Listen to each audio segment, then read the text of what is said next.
শোকের বাতাবরণ বাংলা সঙ্গীতের জগতে। রবীন্দ্রসঙ্গীতের অধ্যায়ে এক অন্যতম নাম তিনি।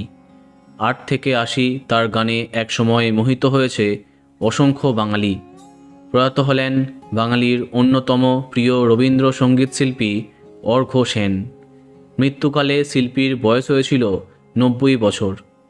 ১৯৩৫ সালের নভেম্বর মাসে বাংলাদেশের ফরিদপুরে জন্মগ্রহণ করেন তিনি।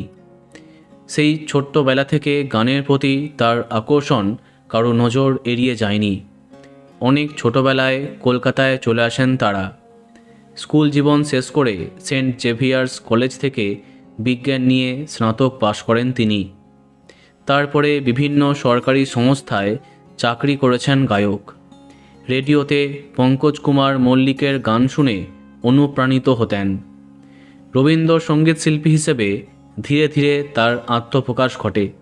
তার গাওয়া আমার মাথা নত করে কিংবা আমার হিয়ার মাঝে লুকিয়েছিলে প্রতিটি প্রজন্মের কাছে তাকে জনপ্রিয় করে তোলে।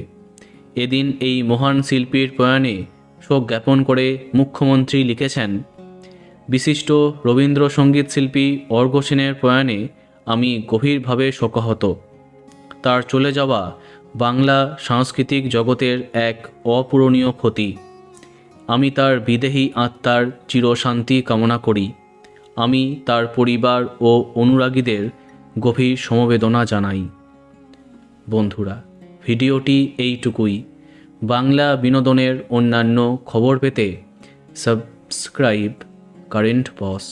ধন্যবাদ।